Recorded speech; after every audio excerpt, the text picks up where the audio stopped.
Hey guys, welcome to part 2 of our Nightmare on Elm Street review.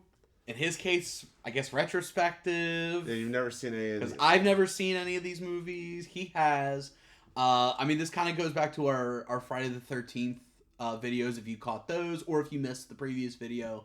Um, I had only seen. I thought I had seen these movies, but in reality, it was kind of more just word of mouth, and I was watching them vicariously through reviews. So it was a fun. It's been fun for me so far going back and watching all these movies, and not only that, but I'm sure it's fun for you going back and looking at them differently. For now.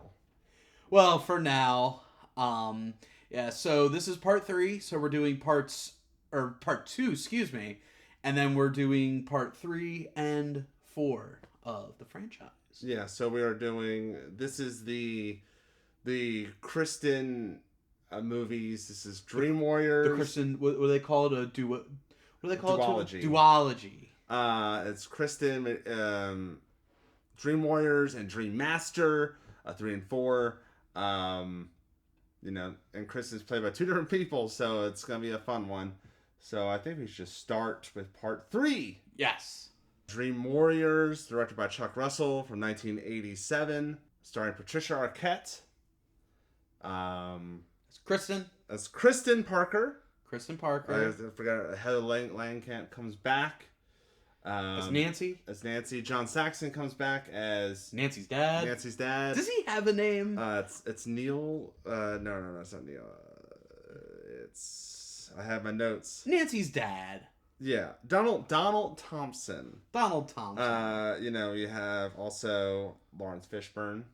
Yeah, plays one of the orderlies. It's kind of interesting because my wife and I, we put on like YouTube, like not live streams necessarily, but like where someone will constantly be playing like every episode of a series live. It's just like an ongoing thing. And we've been doing that for him for, I would say, a couple weeks now of Pee-wee's Playhouse. Yeah. So it was interesting seeing him for the last couple of days as Cowboy Curtis, and then I watch it, and here he is as one of the orderlies. Yeah, in the movie. Like I said, Patricia Arquette, Heather Langenkamp, Lawrence Fishburne, Bill Maher's in it. Yeah. He plays a great role in this one as Dr. Guy. Dr. Guy, or we could just say not Bill Maher or Not whatever. Bill. He was definitely kind of creeping on Nancy. I thought he was a lot older than Nancy. He was kind of creeping on her a little bit. Well, he saw the gray streak in her hair. That's and true. And he thought that was made it okay. Well, I mean, she's got to be out of high school by now. She's got a doctorate and also whatever. And also Dokken is yes. in this 2 times. Yes. Into the Fire is what opens the. It doesn't open. I wouldn't say it opens, but because she switches it on. Yes. When she's falling asleep, she switches it on because first she does the whole thing where she's working on the little popsicle stick house, and which is the Elm Street house.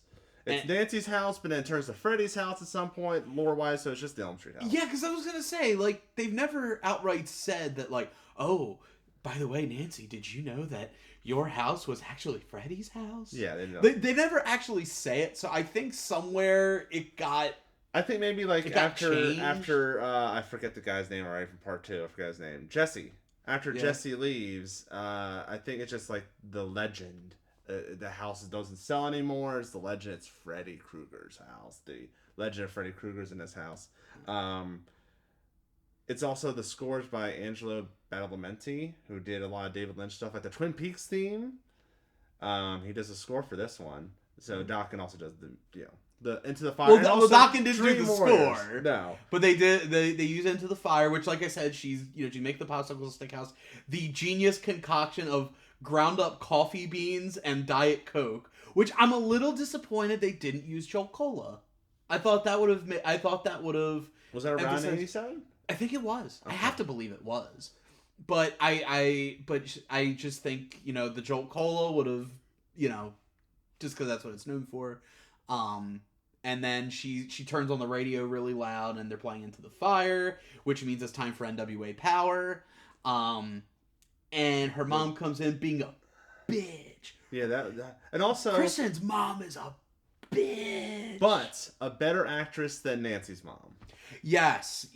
This woman actually felt like a person and a parent, whereas I swear to God, Nancy's mom always felt like nobody told her this wasn't like Broadway. No one told her this was a movie. Yeah, but like really weird. But the movie is basically Kristen Parker ends up in this institute of people, of these troubled teens. Yeah. But it's more of like, it seems like it was also like a sleep, like not experimentation, but like observation. Well, because therapy. Well, because the thing is they're all coming in claiming the same thing. They all had their own different quirks here and there, but the one thing that they all have in common is they keep seeing the same guy who we know, unbeknownst to them, but beknownst to us, is Freddy Krueger. Yeah. So you have Philip, you have Will, you have Taryn, Joey, who is. It's important to say he is mute in this, and by God, Kincaid, who to me is one of my favorite characters in this whole. I love Kincaid series. I hope that actor's still alive and he gets paid. And they're trying to figure out what's going on because they don't really understand what's going on. So then this new hotshot doctor is coming in with this newfangled information and experimental medicine, and it turns out it's our old friend Nancy. Our old friend Nancy. And and also let's not forget the really, really mean lady doctor. True. We have to mention her because she is the thorn in the side of this whole idea. But what I was gonna say, Nancy does give you that vibe of like she's like an old friend. She feels very. I don't know. I just always felt like her character has always felt very down to earth and very nice. And there's a lot of cool things to the movie. I think it establishes the idea of the dream. No, not dream. The dream warrior, but it's not really a dream warrior. She is Kristen has this power of being in other people's dreams, right? And or dragging people in people's dreams, or she gets into their dreams. I feel like this one is delving more into the idea of control within the dream. It's not enough to just be in the dream and aware of what's going on, but to actually like the inner strength. With them kind of developing their own little powers here and there. Kincaid being the strength, Joey's got his voice, and of course the wizard. I can't forget the wizard. And there's like cool like things they do, like the little puppet Freddy. That's pretty cool. The whole puppeteer dream is so haunting a little bit because like it's like literally like tendons. My favorite thing about it though is whenever they do the shots where it's in the real world, so you can't see like the tendons or whatever, he just looks like he's trying to square up with people under Queensberry rules. And all I could think of was, I want that shot of him when he's walking across the hallway and you don't see the tendons, you just see his fists up like this. Yeah. I want someone to Photoshop that with the guy who Jason punches the head off of in Manhattan. Jason Takes Manhattan. I want to see that, and I want it to be like a boxing poster between the two of them. There's also Worm Freddy. Oh God, Snake Freddy, whatever it was. I'm gonna say Snake because worms don't eat. Yeah, there's a lot of great effects in this. Oh yeah, very not just creative, but very well executed. This is where the fun of the Nightmare on Elm Street sequels, to where like even if they're not the greatest films in the world, they're still kind of inventive. Unlike the Halloween movies where they just kind of feel like that's just Michael Myers, or Jason is more like what kind of item can he kill him with. Freddy is more of like he ends up using their fears against them. Yeah. And like a good one is one of my favorite, the iconic one is Primetime Bitch. With the TV, iconic. Just the way you said it. Primetime Bitch. It's primetime, bitch. Fuck the primetime, bitch. There's a lot of iconic things in it, like the needle fingers, the wizard. And like I said, it's all really well done. Like, the first, like, going back and like thinking about the first two, I feel like the first two are really great and creative in the kills in the sense of how they're executed. Like in the first one when Tina's getting dragged all around, like theoretically it's not that interesting of an idea. It's the visual of seeing it happen and how well done it is. Whereas I think with this one, it's not. It's about the creativity of the kills themselves, you know. And whereas, like you said, like with the when you know the Welcome to Prime Time, bitch, like that one where like you know what, the TV ripped horn when the TV. Well, yeah, it's having an narcoleptic trigger. Like when the robot arms sprout out of the TV and like Freddy pops up through the top looking like he's like chewed up bubble gum. Like and it looks really good. That's that kind of stuff. Or like when you were talking about the drugs, like how like effortlessly they made his fingers look like also, they were needles. And also like the holes were like the track marks. Oh, it was so cool. Because they were like blinking eyes. Yeah, like they also had to establish some more lore into this thing. Of course they do. The bones have to be destroyed. Of course, we could have done. Well, not destroyed.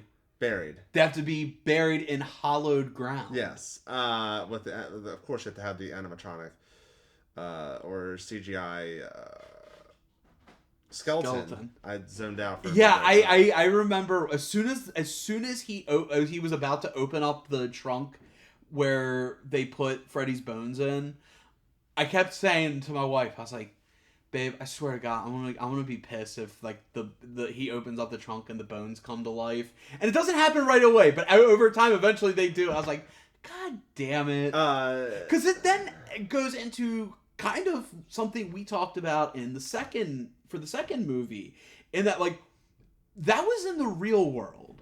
So, like, how does that work? Like, is he so powerful now because he has more souls and everything? Is he so powerful that he has some kind of spiritual footprint in the real world? I feel like maybe, but also I'm also thinking it's his bones, his actual mortal bones.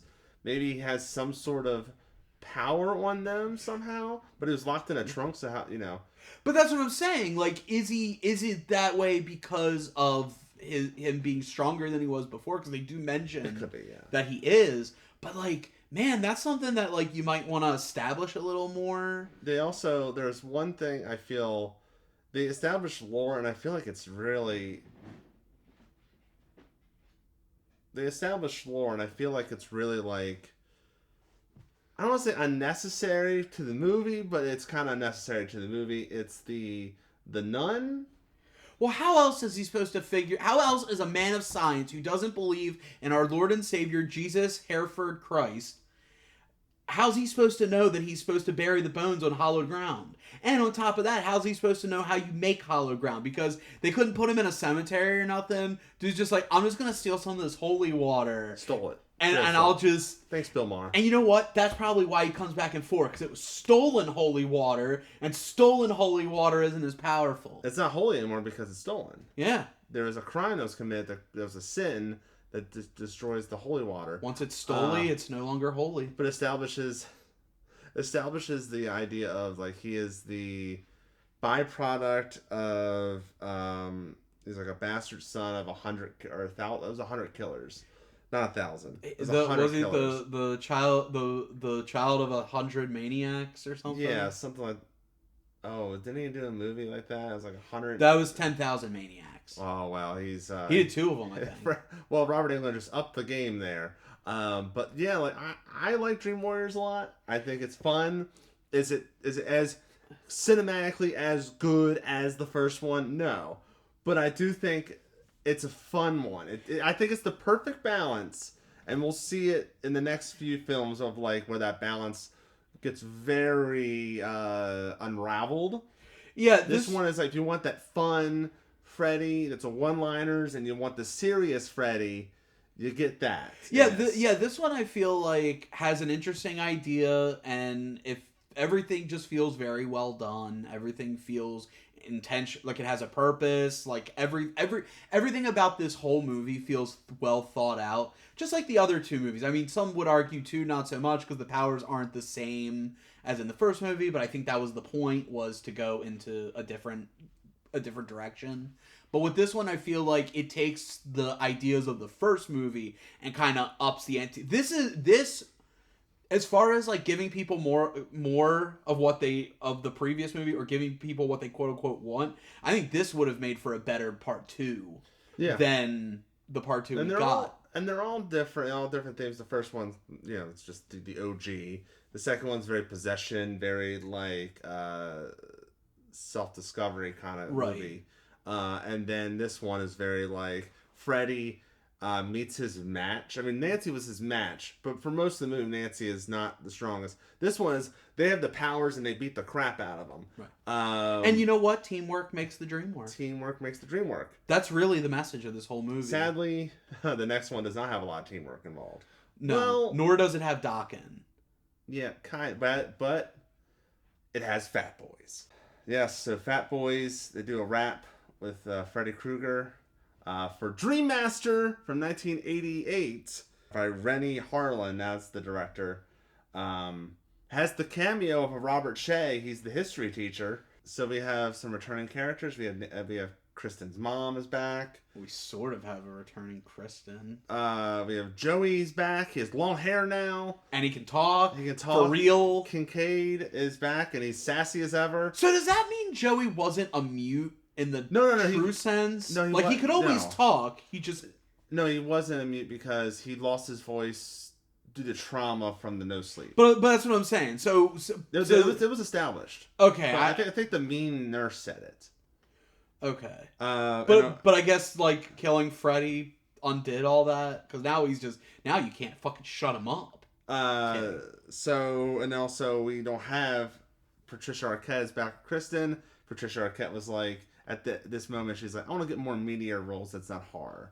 She may have been smart on that one. Yeah. So we get Tuesday Night playing Kristen Parker. And she has a new friend. I do like the establishment of how they tie the new characters and the old characters together. Mostly, they're like her old friends. And then she has new friends because she's dating not Christian Slater from Heathers, which I can't say because this movie predates Heathers. So maybe Christian Slater, I'm looking at you, buddy. Did you steal your shtick for Heathers from Rick? Yeah, in Dream Blaster? Yeah, Dream Blaster? I think he did that. I was like, but what if he was also a Jack Nicholson knockoff? Yeah. I just like how he's dating Kristen, but his sister is Alice. Alice.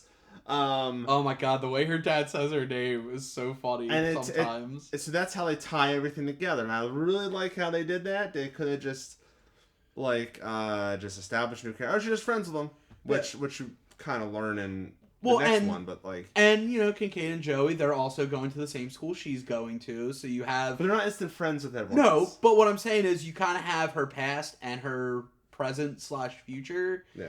Depending on how you want to look at it, because let's be honest, Kincaid and Joey don't last too long. No, Kincaid got dirty. It got done dirty on this one. Yeah. But by the way, Alice is played by Lisa Wilcox, who is also in MILF Manor, which is a show me and my fiance. It's like I don't even say guilty pleasure at this point. I just say I like it. It's a pleasure. It's not even guilty. She's in the first season, and they don't mention anything about Dream Master or Dream Child. But yeah, I mean, can I say one thing about one quick thing about the film is I love the set design of it.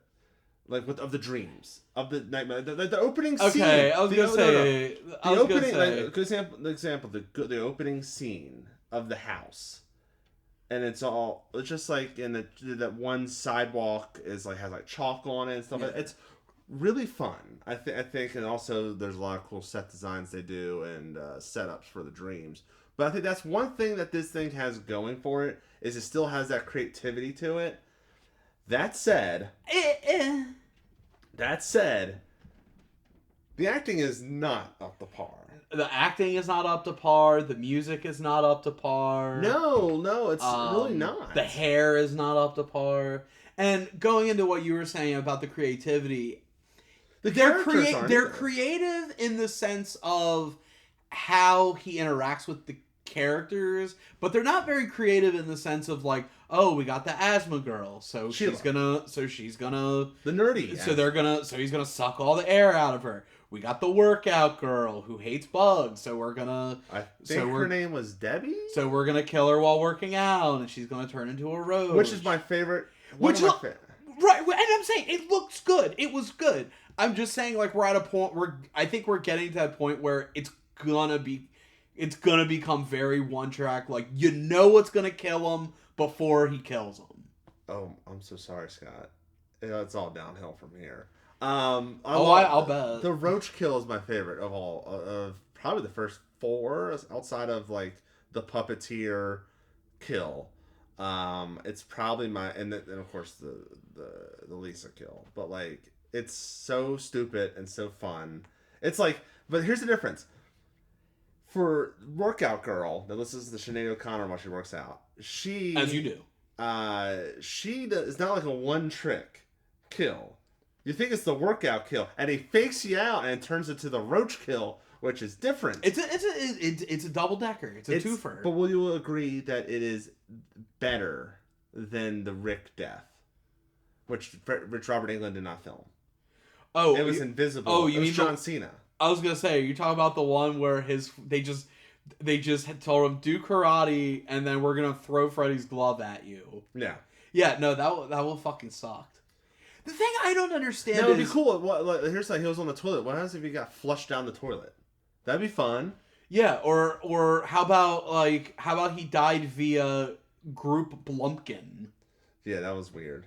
Yeah, but because we all had that fantasy about taking a shit, and then a group of cheerleaders comes in while we're taking a shit, and then our sister comes in while we're taking a shit. Well, she was there because she was asleep too. I know, but we all want to see our sister watch us take a shit. But there's I guess the most iconic thing in this movie is the sunglasses. Sunglasses Freddy? Yeah, that's the most iconic.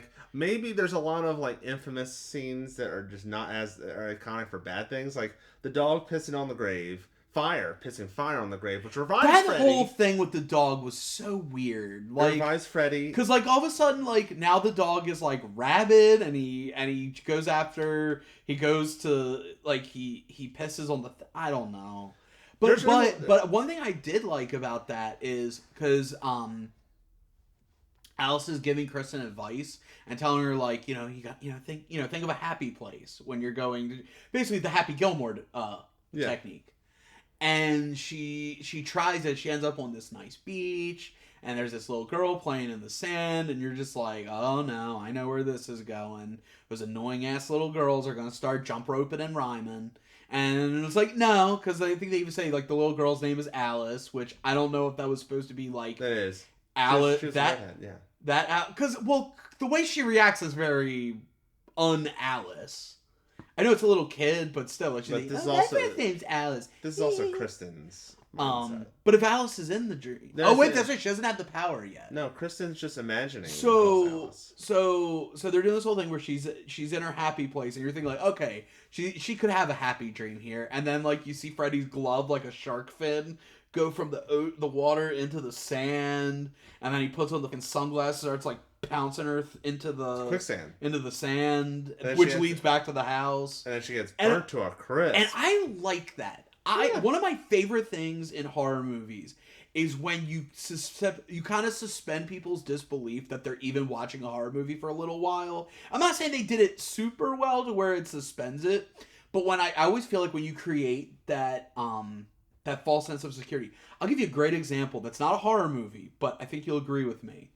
In Super Mario 64, when you do the haunted house and you get to that room with the piano, oh no. Because the whole game, like, you know, is very kid-friendly and very nice, whatever. You get to this one, and it's a little dark, but other Mario games had the haunted houses and stuff like that. So when you get into there and you see the piano, you're thinking, oh, I can jump on this. You go over to that thing, and it scares the hell out of you. I had nightmares about that damn piano when I was a kid. That's an analogy. I didn't think it was going to happen in this review or retrospective. Well, I didn't think a dog was going to piss a man back to life, so... It's true. Suck it. I don't know. I don't know what else to say. Suck it. But to me, it's very hit and miss of things. Like, the kills are... You have some good ones, and you have some really lame ones. You have some good one-liners, and you got some really god-awful ones. Yeah. Welcome to Wonderland, Alice. Like, oh no. But also, you have some cool things like the meatball. That's fun. Yeah. That's fun. Oh god, the pizza. Oh my god, I've never seen a more unappetizing pizza. They have the best Freddy death, in my opinion. This one they definitely went all out. If you just end it right here, perfect. And also has a good ending where it's like, oh, they don't do the production notes or anything like that. There's like a reflection, but it's more of like maybe it's her trauma, maybe it's just her fear of he might come back, stuff like that. It's kind of akin to the end of the last one, how when they're going to sleep and then like the popsicle stick house. And then the light goes on inside it, like that could just be just for the audience, just like with this could just be for the audience, and I appreciate that from both of these movies that neither one of them tried to do like the psych Freddy's still alive death or ending. I love there's some cheesy stuff like when Dan his name is Dan the jock guy, they get in the car accident. And he is like, she's like, when are you taking the surgery? 15 minutes. So she has 15 minutes before he goes to sleep to prepare for Freddy, because when the people die, because Kristen gives her the powers right before she gets roasted. Which this is kind of all Kristen's fault. If she would have just died and not passed the powers on to Alice, Freddy would have nobody to bring souls to him. Well, hold on. But Alice is in the dream. So maybe because she's in the dream, that means she's now on Freddy's hit list. So that means Kristen gave her the power so she can fight against Freddy. That's my mind. I don't think that's a bad theory. My only thing is if she wouldn't have given her the power, even if she's going to be the victim, like let her live or die on her own merits. Because again, if she dies, Freddy's going to lose his power eventually. So anyway, Kristen gets the powers from her friends who get killed. She's basically like Mega Man, except when Freddy defeats them. She gets the power. So she's like, she has 15 minutes before Dan goes under an anesthesia and is going to get killed by Freddy, of course. She's like, I got 15 minutes. So she rushes home, steals her dad's keys after driving into a tree. So that's fun. So she gets in. So she gets home, takes off all the pictures that are on her mirror, which is established that she has the whole mirror covered with her pictures of her friends. And as they get picked off, she's revealing it. She's revealing herself. Yeah. Self-power. And we have to have the montage of her, like, getting ready with the leather jacket, the bandage, everything like that. The roach high-frequency killer thing that Sheila makes. Like, she's got to do this. What was she going to bring? An inhaler? No, what I'm saying is, it's more of, she spent all this time just getting ready. I'm like, you have like 15 minutes. Like, what are you going to do? But then, she makes up for all of it by drop kicking her way through the mirror into the operating room dream. Yeah, this is the only movie, unless I haven't seen the other Nightmare movies yet, so I could be wrong. But I think this is the only movie in history where someone drop kicks their way into someone's dream through a mirror. So, But I am curious what she did with that picture of her and Freddy, where Freddy's like carrying her like a wedding, says "Greetings from hell." That's Kristen, yeah. And Freddy's just looking at her like, "Damn, bitch, you're heavy." Like he's supposed to look like scary, but he just looks like he's struggling. Well, speaking, Kristen's mom was once again Mother of the Year again on this one because she put the sleeping pills in her drink, and she says a line that my fiance loved, saying like, "It's his banquet and I'm the final course." Like. It's fun. There's another thing that they add to the film that they don't utilize. It's the whole idea of the Dream Master powers. The Dream Master is established that she can basically turn the dream into something fun and friendly. Basically, you change the dream to something more positive, which she doesn't do. She imagines the singing little girls that reveal that, like, if you show his reflection, he dies. Yeah. I guess. And also there's this idea of... So apparently, in order to kill Freddy, you just gotta show him that he's ugly looking. The another one is this, they establish this thing that she daydreams. Yeah. And they don't do anything with it. Maybe the daydream thing is supposed to be like a false sense of security for the audience. Like, this could be a dream, but it might not be a dream. Or Freddy could be here, but he might not be here. What would Freddy That's do? the only thing But what would Freddy do in a daydream? Can he access daydreams? I mean, it's all a dream. Well, hold on. I think he can. Because I don't forget, was Nancy in the first one when she sees Lisa in the body bag at school, was she daydreaming or was she actually asleep? I forget. Well, we can't ask Wes Craven. Yeah.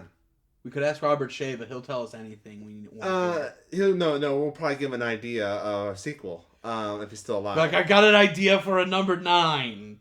But like the daydream I feel like was very underutilized. They establish it and more could have been done with it. It ends with like when they show well, what did he say? What did Rick say? Hello, baby. Yeah. Which was awful. You know, that I will say, I knew that was gonna come back at a certain point. I thought what was gonna happen was I thought she was gonna have the daydream where the thing opens up. You see him laying there. She goes over to him, and then he turns into Freddy and says, "Hello, baby." Yeah. That's what I thought was going to happen, but I guess I'm too creative for this movie. There was a cameo for Robert Englund. That's not Freddy. He is the nurse, and I'm like, oh my god, that's definitely Robert Englund. Second time he's done this, because the first time was in part 2. He was the bus driver. Yes. And this one, he's the nurse. Yeah. Which I was so disappointed later when we got to the part where Alice is in the Dream Diner. The Dream Diner. And when her back is to the camera, didn't it look like you're like, oh, that's definitely gotta be that's gotta be Robert Englund and Dragon. Wilcox and old. But it's her and which not accurate. No. I will say this, knowing what I know, because I have watched at least the first 2 episodes of MILF Manor, that was not accurate. We did the 8 people who did old people makeup in the 80s did not know what old people look like. Look at Back to the Future. Yeah. Look at the Back to the Future Leah Thompson. You're wrong there. Anyway, there's one fun little anecdote. There's actually there's a second one too. It involves the graveyard. Oh. Did you notice that like Kristen and Kincaid are all buried near Nancy? I guess did Nancy get all the plots? Yeah, she went to Plots R Us, and she was like, "Hey, I know some people who might be getting killed, so I'm gonna buy a couple plots. I'm gonna use all this dream suppressant medicine money." And by the way, I just want to go back to the third one real quick. The one doctor is talking about how dangerous the concept of dream deprivation is. Is it? If you know in the comments if dream deprivation or dream suppression is actually something dangerous, let me know in the comments. I think it stops you from having like, a certain REM and all that. I think it stops you from going into a deep sleep. I'm just saying that was a weird line. But also your wife brought this up as I got here right when you were finishing the movie, or like you're halfway through. When Rick dies and they had the funeral, and your wife brought up why are they there when the sprinklers are going off? Yeah. And all the sprinklers are going off, and I'm like, I could not. All I could think of is they had a permit for like an hour, and they went an hour and 1 minute, or they filmed all of the cemetery scenes the same day, and just so happened that might be it. They turn on the sprinklers, so it seems like it's a different day. That's possible. It's not a good idea, but it's possible. I will say, probably one of my favorite exposition dumps when they go to the house and you see Alice's brother and Rick and Dan, and he's just laying everything, putting everything out there of who Freddy is, why they're there. You die in the dream, you die for real. Which is funny because you get that like 20, 30 minutes into the film, and you're like, at this point, if no one's ever seen a Friday the 13th, a Nightmare on Elm Street film, you figured it out by this time. Also, he just shouldn't have been the character to say that. Yeah. That would have been a Alice. No, Kristen. Kristen, I think, was still alive at this point. Kristen was still alive, I believe. Yeah, if anyone should have said it, it was her. Yeah. So there were... Yeah, so that was a very humorous thing. Dream Master is whatever. I think it's not awful.